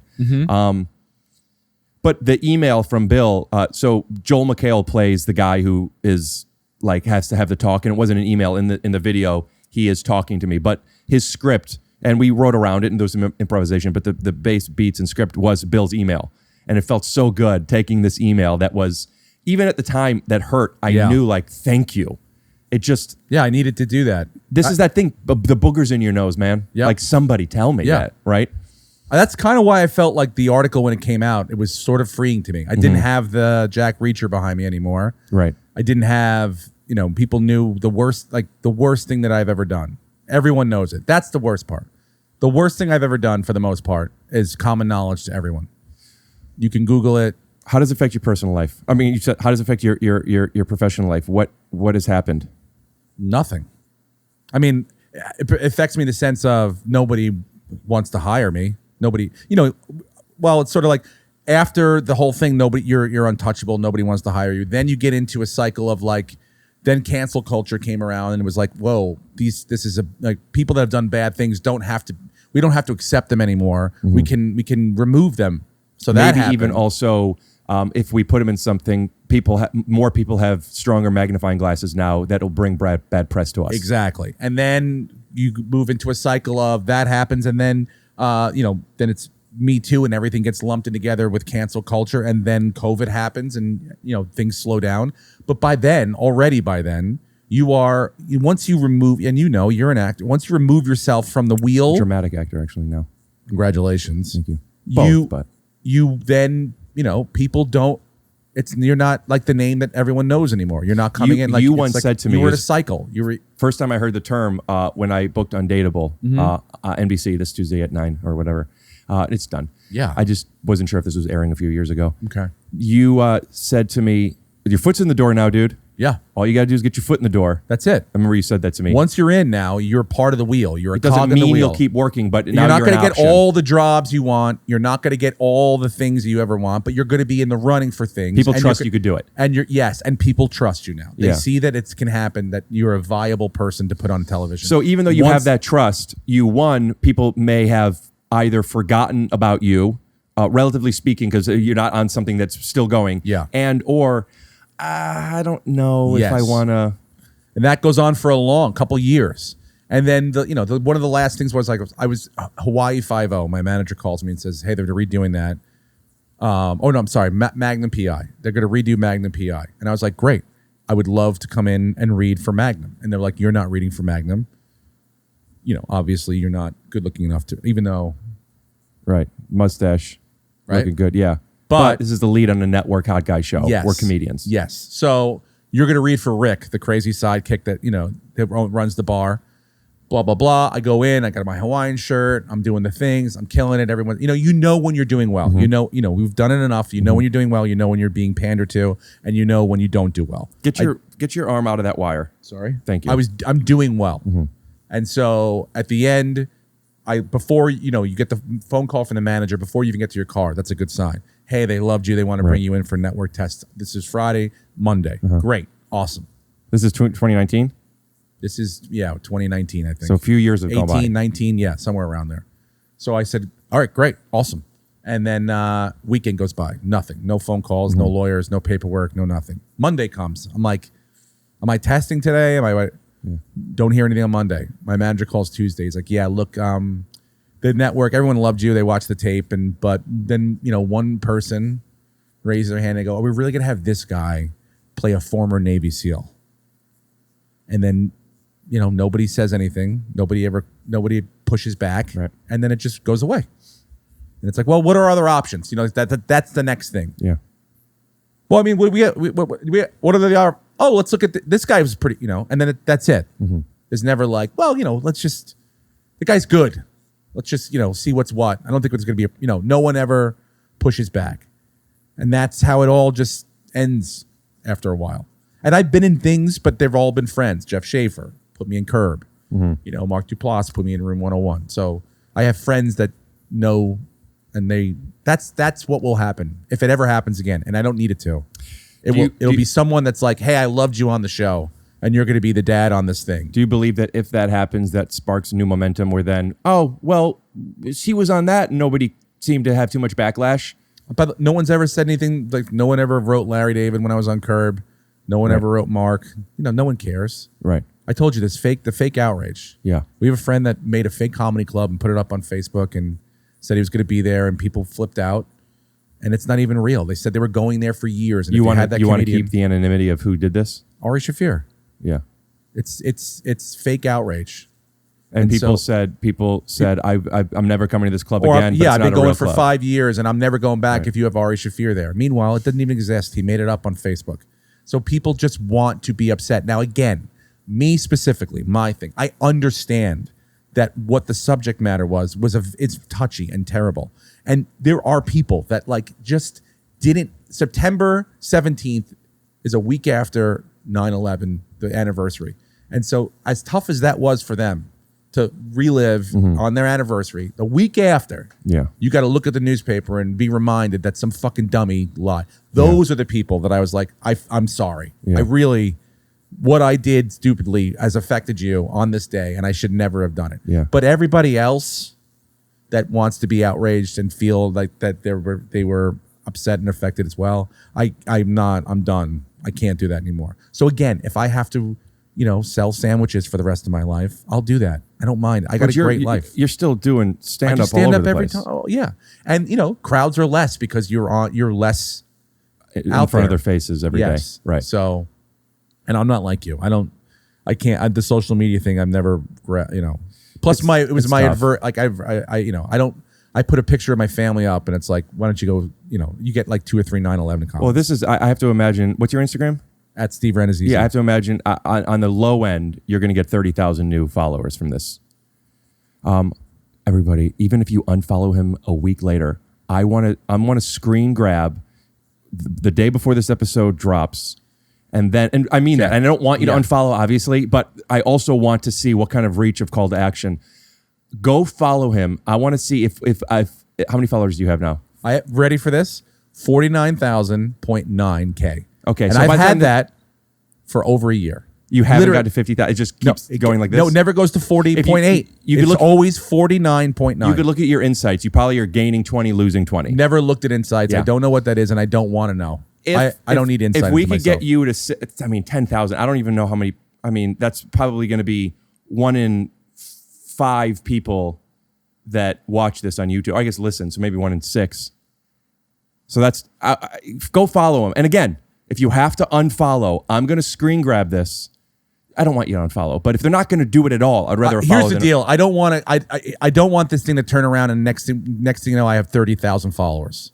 Like I lose 19,000 that I already had. Nobody who's following you already is going to see this and then unfollow you. If everybody sees a mass fall off like a stock, they're going to go, Nobody fuck this sees guy. it. You know, no one's going to Steve Rannazzisi's. Listen, you want us to not do this? I do want it to happen. I think this is action, baby. You know, call to action. This is action. Let's see if we could get it to 60,000. Can I tell you something right now? Yeah. You're putting a lot of pressure on yourself, and you know what? You respect it. You don't like it. The heat is on you. How does that go? The heat is on. It's on the streets. Okay, brilliant. I don't want to play too much more of that because YouTube might flag it. And also, if I'm able to get you 10,000 subscribe followers on Insta, I got to be asking for different things. Like, what do you add? Like asking? I just did the podcast in your sweat chamber. I'm not asking, not you, of them. Oh, from them. I'm saying Sorry. if my Goblins and Boppers, which by the way, let me take them. Thank you guys so much for all watching every week. They really do a good job. They do a good job. Do a really good job. No one ever thought this was going to be this way.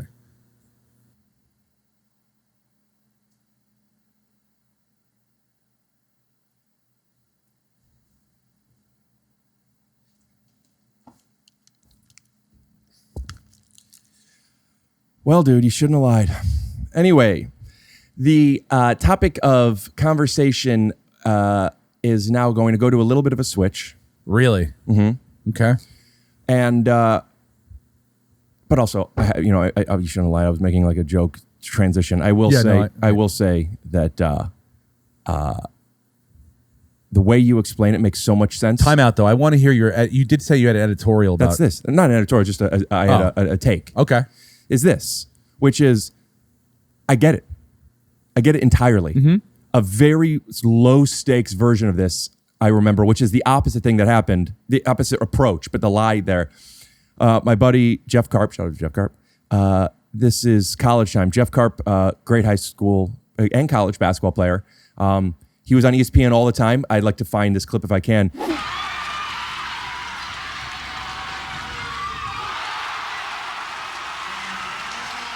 And I just remember somebody once saying that, oh, that's embarrassing that Jeff got dunked on.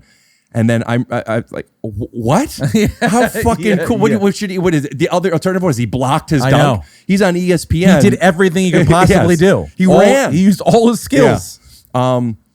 I have a picture I've put up before when I've referenced that we play against LeBron and put it up here. LeBron is the foul shooter here. Yes. And just so people know, you're at on halftime, the free throw line, and it almost looks like you have a violation going on. Yeah, well, it was a different time. Okay. And we're at the free throw line. This is, I don't remember if there's no time left or there's less than a second left, but Jeff is at the line 50-50 and hits them both to put us up 52-50 at half. Anyway, I say this because he's an athletic guy, but also as we all are in our own ways, there's some social awkwardness here and there with different things. And he was someplace, I don't remember, but there was some kids, let's call him 12. They know of Jeff because Jeff played basketball, there was some popularity of our basketball team. Sure. And Jeff's in college now. And the kid asked, do you play baseball? And Jeff, wanting to impress these kids in a way that, is still, that exists. You want to impress people sometimes. Yeah. He goes, yeah. Jeff doesn't play baseball. In fact, I don't even know if he did, maybe he would say he was bad at it. He's so not a baseball guy. He goes, yeah. And he told me the story and he goes, and then I immediately just copped to it. And I go, I don't know why I said yes. I'm sorry. No, I don't. Yeah. And that's self-awareness. That's great. But that instinct to just be like, yeah. It's easy. But I'm saying when I'm connecting with you, at least my vibe of this is it's like you told a lie, and it just so happened that the category of lie wasn't playing baseball. It was something that people, their lives were devastated. Yeah. But the psychology makes so much sense to me. Yeah. You just didn't go, I don't know. I'm sorry. Yeah. Because there's more stakes also when you're trying to be welcomed into a peer group than it is with some 12-year-olds. There's a great probably. book called "Mistakes Were Made, but Not by Me."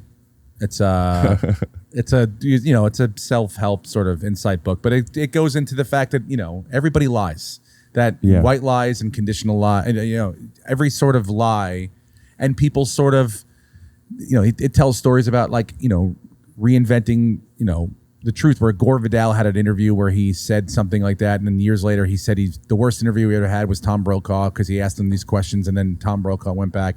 I can't remember exactly what happened, and that's exactly what's going on right now, but it was basically like Gore Vidal made up something in his mind in an interview, a question that was asked that was never asked, and he held a grudge for years based on that knowledge that happened. But anyway, that's the thing. It's like, don't beat yourself up too badly because what you just did was something that is common. How much of my perspective of I get it, and I know that there was no hatred and just ignorance and negligence behind what you did, how much of that, and I don't know the answer, has a bias of I know you. Yeah, I think and I that's know how kind and amazing you are.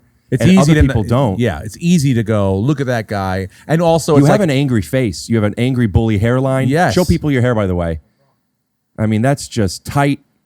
That's like, fuck, you do have a fuck that guy hairline. And Yeah.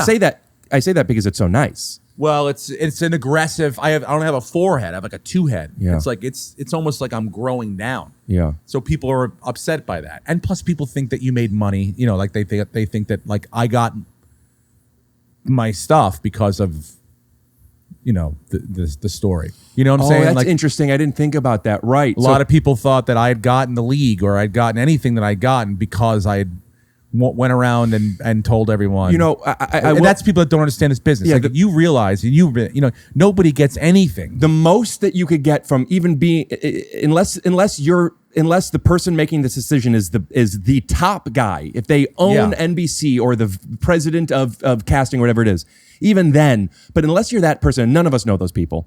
It takes 75 people to say yes. What it is the best case scenario is maybe they could get you an audition. Yes. But you're not getting anything from that. No. Nobody cares about how, you're not getting anything. No. And so people think that was right. So that is easy for them to build up some sort of right now. I'm actually not so fake sure how outrage. I feel about you, dude. We just said how it wasn't real. Right. What do you think I got that you were supposed to get? Paul Blart. You auditioned for Paul Blart. No, I didn't. I think you got Paul Blart because of the 9/11 stuff. We'll be right back. No, man, I'm joking. Are those angry itches? Those are, I think, you told me you took the cats out, but you didn't. Oh, I did. But the cat comes up here. Zoom in.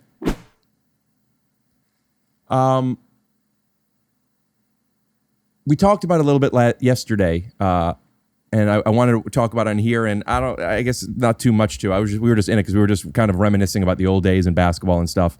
But my buddy Brent, put up some thumbnails.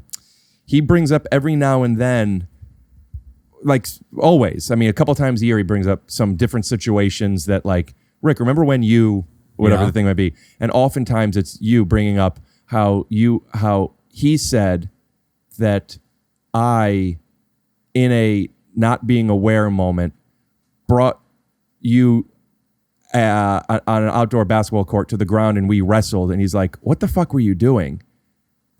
To me, and I remember, I don't remember, I can't visualize a thing. I just remember my memory of this, which was, like I said, I always connected to Steve, man. Yeah. We had a great time. And you started telling and then we stopped. I would love to hear your take on this.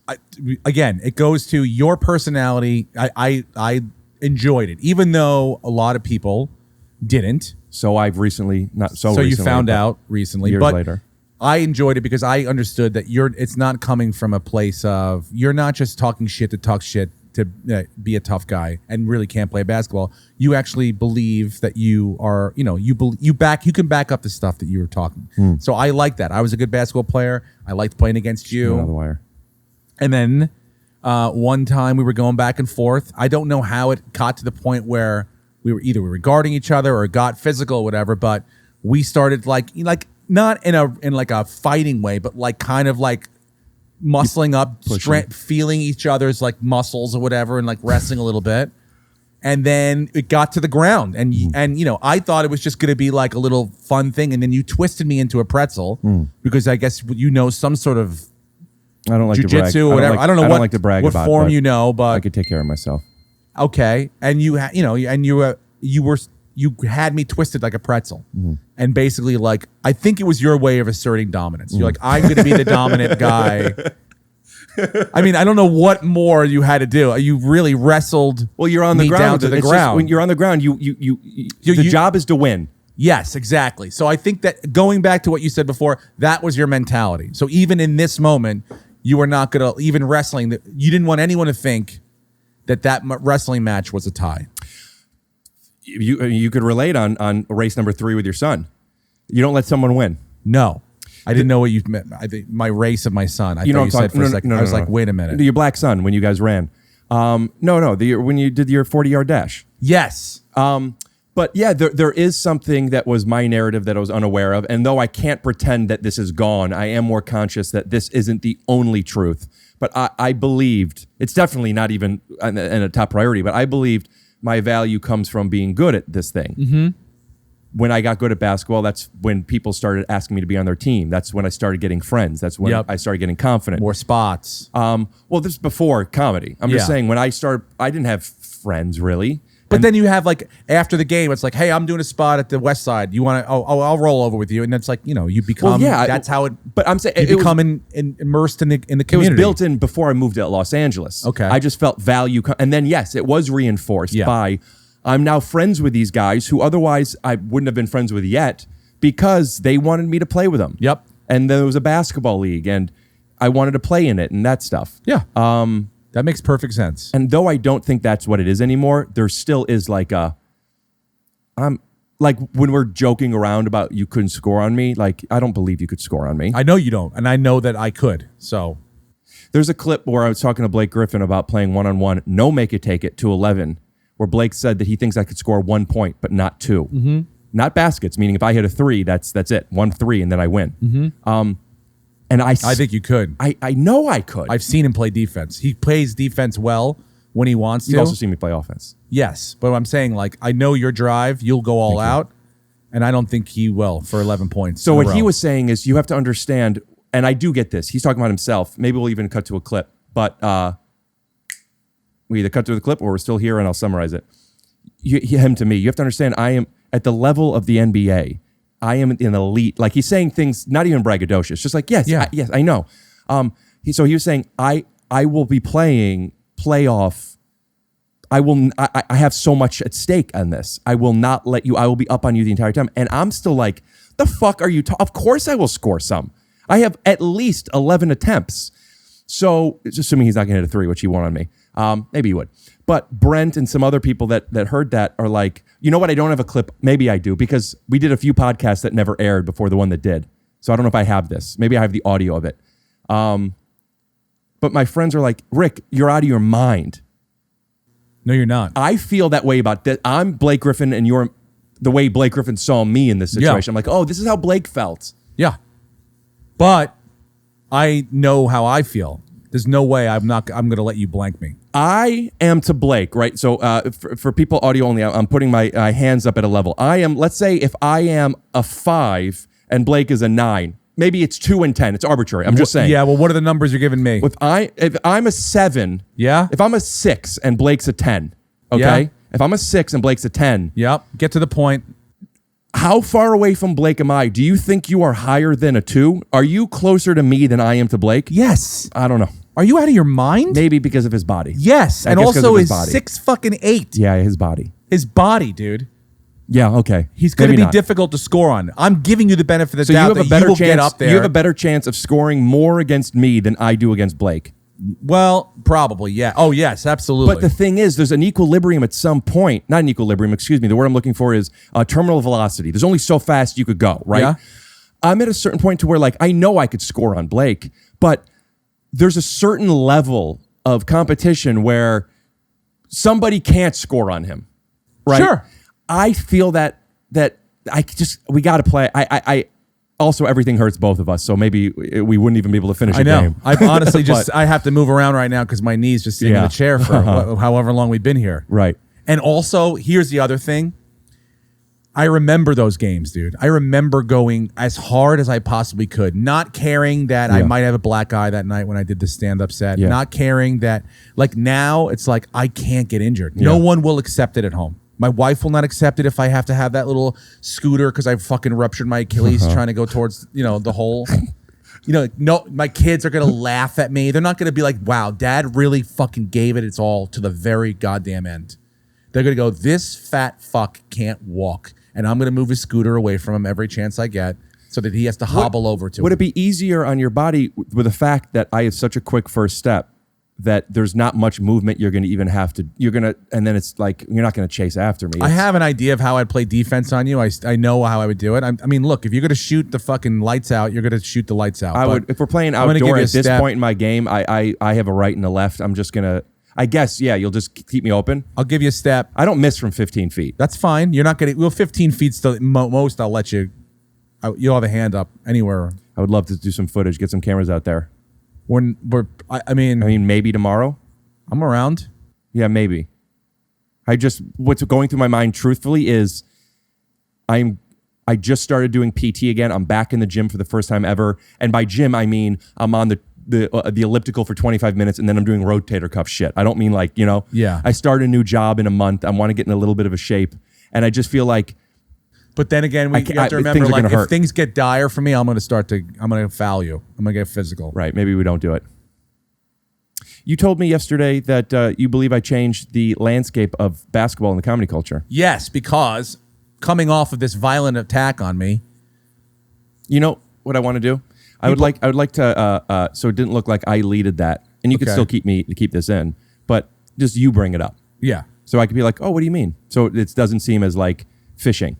Because I still haven't heard the answer. But that was the whole thing. Yeah, but that was. But say the thing. Yeah, but you attacking me was like the catalyst of changing the basketball league. What do you mean changing the basketball culture in comedy? You're saying what? You're saying I changed the basketball culture in all of comedy? No, I just said the nature of this basketball league, which was one team, the Comedy Store team that Ari and I started. Make it grander. How do you word it? Because yesterday you said it in a way that was more flattering.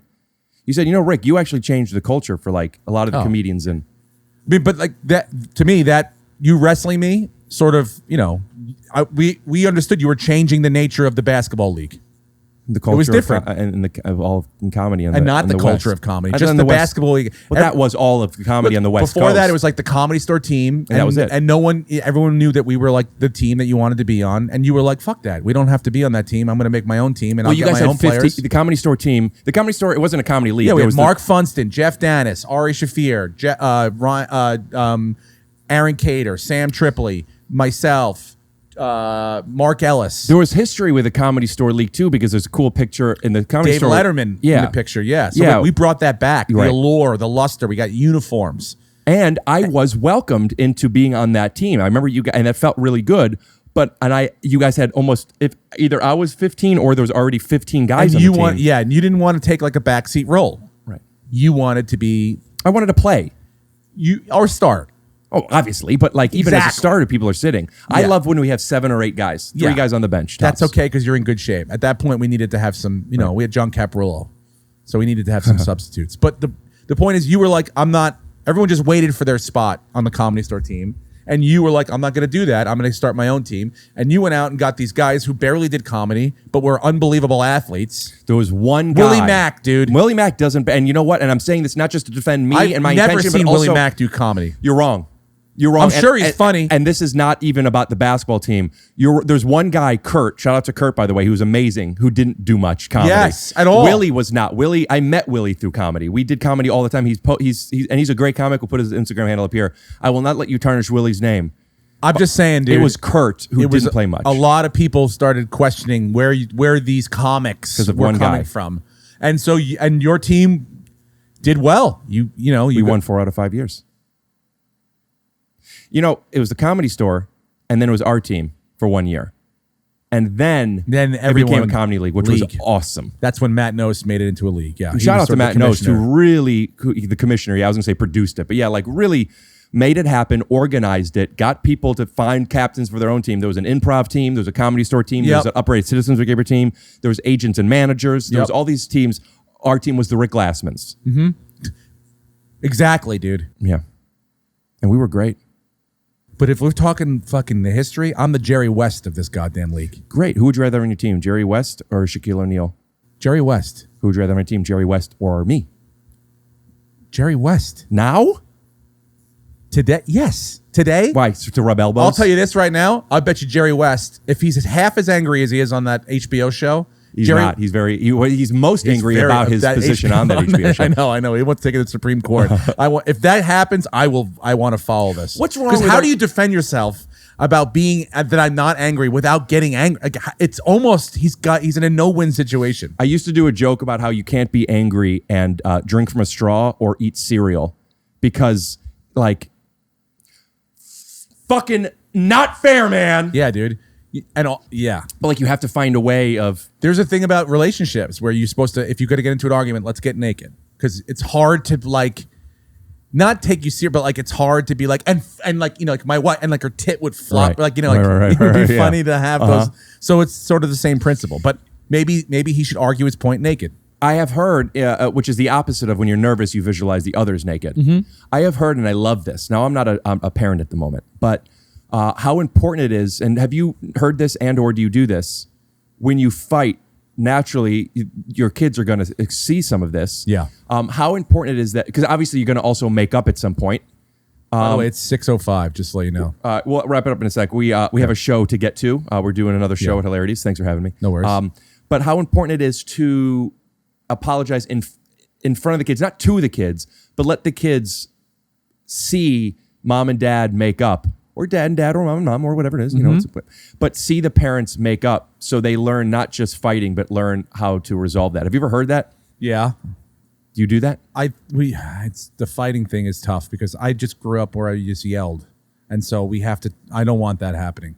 I'm working on myself to kind of pick and choose my spots, make sure that I have a little bit of privacy when I want to get my point across. I'm not always great at it. And so I do like to show them that, like, when we make up, it's like everything's good. There's another side to this. Do you ever show them you guys making love or in any way, or blowing, sucking, fucking, any of that kind of stuff? Or is that like a boundary? That's a pretty hard boundary in our house. And it's important to set them. Steve? Yeah. Steve, tell me your Instagram one more time and spell it. At Steve Rannazzisi, SteveRannazzisi. I'm going to screen grab before it comes out, and then exactly 7 days later, I'm going to actually make a little commercial we'll do now, clip it, so we could find out how it went in the next episode. So here's the commercial. Hey, everyone. Thanks for checking out Take Your Shoes Off. This episode is fantastic. Thank you so much for coming over, dude. Or let me do that again. You could keep this in, but just for the clip, in case it's not a guy. What's a good term for not misnaming the gender? You say, because y'all is them? Yeah, but not necessarily. Might be a singer. I'll say person. Yeah. Is that okay? Could you say person? I think so, right? Yeah. I'll just say hey, everybody. Here it is. Hey, everybody. Thank you so much for tuning into this week's episode. Hey, you're awesome. So last week, we had Steve Rannazzisi on, and we were talking about his Instagram followers, and he was at 49.5, and he never made it to 50,000. And I wanted to see if we could get him to 60,000 within a week. Here's where he was. Here's where he is now. Oh, he did it! Or, So thank you guys so much for even participating in this. And as always, scoot do, bubbity blue.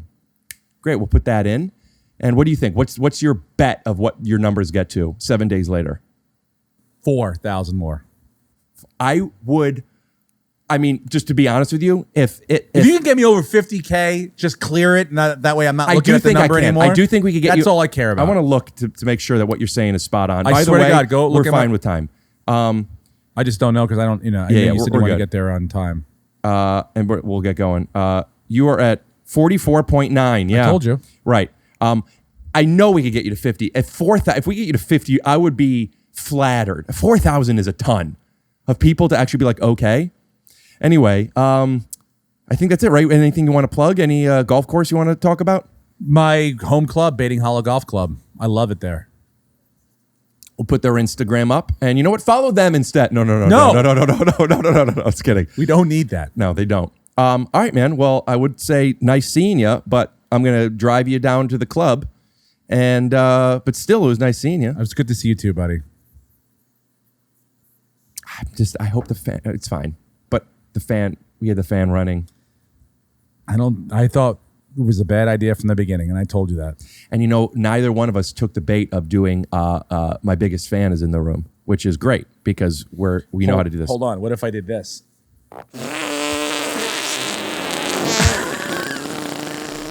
Scoot doo, blabbity blue, scoot.